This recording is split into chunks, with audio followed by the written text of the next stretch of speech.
ஆண்டவராகிய இயேசு கிறிஸ்துவின் நாமத்தினாலே விடியலை தேடி நிகழ்ச்சிக்கு உங்களை வரவேற்கிறேன். வாருங்கள், சுவிசேஷத்தில் விடியலை தேடுவோம். 5 சாராம்சங்களை கொண்ட சுவிசேஷம் என்று கற்றுக்கொண்டு வருகிறோம். இதில் பாவம் இல்லாமல் இயேசு பிறந்தார் அப்படிங்கிறதை குறித்து தியானித்தோம். பாவம் இல்லாமல் அவர் வாழ்ந்தார் அப்படின்னு சொல்லி தியானித்தோம். இன்னைக்கு ஏன் அவர் மனிதனாக பிறந்தார் என்பதை குறித்து இன்னொரு காரியத்தை நாம் தியானிக்க போகிறோம். மிக முக்கியமான அதில் காரியம் என்னவென்றால், இயேசு மனிதனாக பிறந்தது மரிப்பதற்காக. என்ன பிரதர் இப்படி சொல்லிட்டீங்க? தேவன் மனிதனானதே மரிப்பதற்காகத்தான். அல்ல, எப்படி சொல்லலாம்? ஏன் தேவன் மனிதனானார்? ஒரு தேவ தூதனாக இருக்கலாம், ஏன் மனிதனானார்? இப்படி யோசிக்கிறேன். எப்படி இருந்தால் மரிக்க முடியும் அப்படின்னு கண்டுபிடிச்சி மனிதனானால் தான் மரிக்க முடியும் என்பதற்காகவே அவர் மனிதனானார் அப்படின்னு சொல்லி யோசிக்கலாம். அவர் மரிப்பதற்காகவே மனிதன் ஆனார். தேவனாக இருந்து மரிக்க முடியாது, ஏன்னா அவர் ஜீவ ஊற்று, அவர் ஜீவாதிபதி. அப்போ மனிதனானால் மாத்திரமே மரிக்க முடியும் என்பதற்காகவே மனிதனானார். ஏன் மனிதனாக வேண்டும்? ஏன் மரிப்பதற்காக மனிதனாக வேண்டும்? ஒரு சம்பவத்தை உங்களுக்கு சொல்லி அதிலிருந்து நான் விளக்கலாம் அப்படின்னு யோசிக்கிறேன். 11 மார்ச் 2011 ஜப்பான் தேசத்தில் ஒரு மிகப்பெரிய பூமி அதிர்ச்சி உண்டாயிடுச்சு.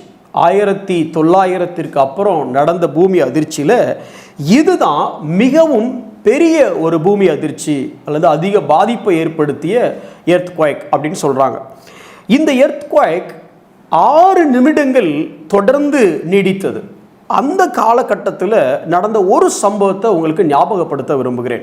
இந்த மீட்பு பணியில் ஈடுபட்டிருக்கும் பொழுது ஒரு குறிப்பிட்ட கட்டடத்திற்குள்ளாக இந்த மீட்பு குழு போகிறது. உள்ளே பார்க்குறாங்க, யாருமே இல்லை. ஒரே ஒரு பெண் அங்கே மரித்து இருக்கிறாள். அதை பார்த்துட்டு அந்த பெண்ணுடைய சரீரத்தை தொட்டு பார்க்குறாங்க. அது மிகவும் குளிர்ந்து இருப்பதினாலே கண்டிப்பாக அவள் மரிச்சிட்டா அப்படின்னு சொல்லிட்டு அந்த மீட்புக்குழு தொடர்ந்து தங்களுடைய பணியை செய்ய ஆரம்பிக்கிறாங்க. இந்த கட்டிட இடிபாடுகளுக்குள்ளாக அவங்க அடுத்து யாராவது இருக்காங்களான்னு தேடும் பொழுது ஒரு நபர் சொல்கிறார், ஐயோ ஒரு குழந்தை இருக்கிறது, ஐயோ ஒரு குழந்தை இருக்குது அப்படின்னு சொன்ன உடனே இந்த சென்ற மீட்பு குழு திரும்ப அதே கட்டடத்துக்குள்ள வருது. இல்லைப்பா, அந்த பெண் அதை நான் ஏற்கனவே பார்த்துட்டேன், அவள் உடம்பு சரீரம் குளிர்ந்து இருக்கு, அதை ஏற்கனவே மரித்து விட்டாள் அப்படின்னு. இல்லை சார், இல்லை நல்லா பாருங்க அப்படின்னு சொன்னால், அந்த பெண் தனது மடியில் ஒரு பச்சிளம் குழந்தையை வைத்துக்கொண்டு தன்னை அந்த குழந்தைக்கு பாதுகாப்பாக தன்னையே ஒரு பாதுகாப்பு வளையமாக அந்த குழந்தையின் மேலே அவள் வைத்திருந்து அந்த குழந்தையை பாதுகாத்து கொண்டிருந்தாள். அவள் மரித்து விட்டால், அவள் மீது ஒரு பெரிய பில்லர் விழுந்ததுனால அவள் மரித்து விட்டாள். ஆனால் அவள் மடியில் இருந்த அந்த குழந்தை மரிக்கவில்லை.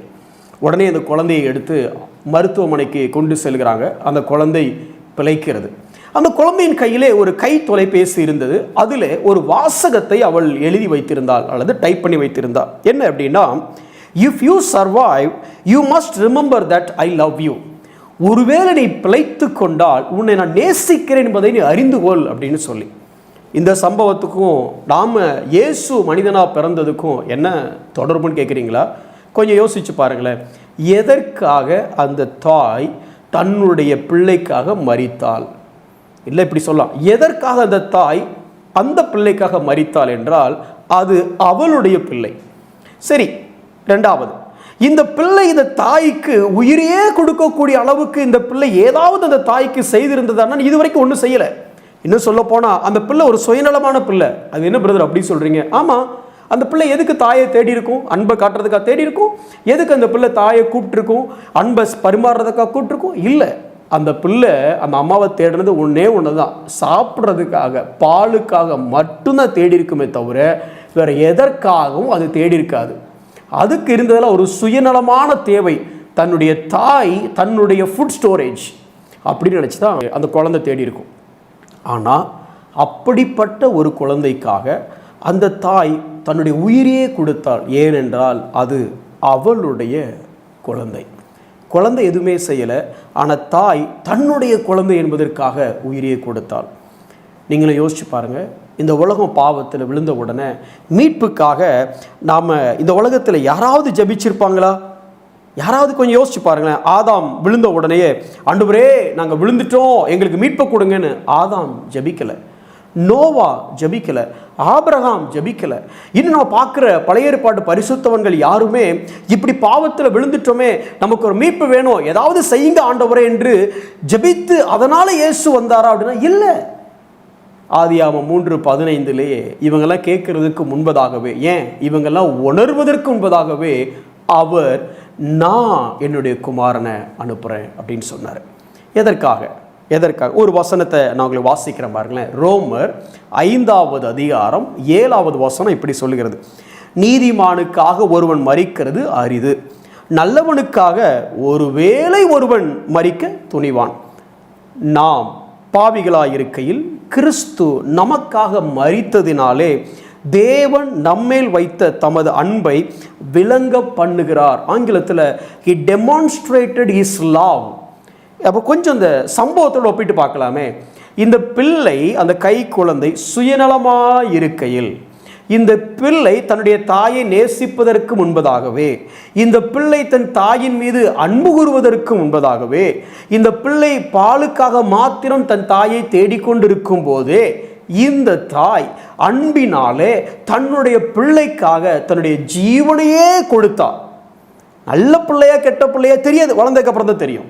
இந்த பிள்ளை இந்த தாயை சேவிக்குமா, இந்த பிள்ளை தாய்க்கு நல்ல பிள்ளையா இருந்து பாதுகாக்குமா தெரியாது, அது வளர்ந்ததுக்கு அப்புறம் தான் தெரியும். ஆனால் தெரியறதுக்கு முன்பதாகவே இப்பவே இந்த தாய் என்ன பண்ணான்னா உயிரையே கொடுக்க துணிந்தா.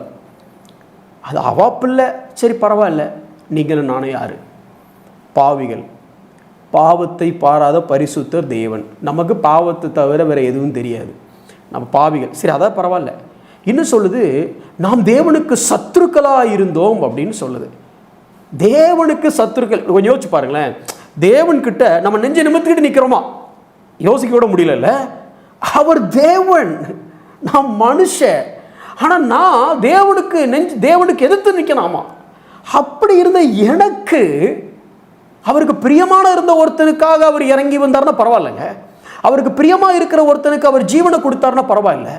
நான் பாவி, சரி பாவியை தாண்டி தேவனுக்கு எதிராக நிற்கிறவன், எதிர்த்து நிற்கிற, ஆனால் எனக்கு அவர் இறங்கி வந்து ஜீவனையை கொடுத்து இந்த உலகத்தின் மேலே அவர் எவ்வளோ அன்பு வச்சிருக்கிறேங்கிறத டெமான்ஸ்ட்ரேட் பண்ணுறார். இப்போ எனக்கு தலைவலிக்குன்னு வச்சுடுங்க, நீங்கள் இங்கேருந்து வாரீங்க, வந்துட்டு என்ன பிரதர் தலைவலிக்கா, சரி பார்த்துடுங்க. இப்போது உங்கள் உள்ளத்தில் அன்பு இருந்தாலும் நீங்கள் ஒன்றும் டெமான்ஸ்ட்ரேட் பண்ணல, ஒரு வார்த்தை மட்டும் கேட்டு போயிட்டீங்க.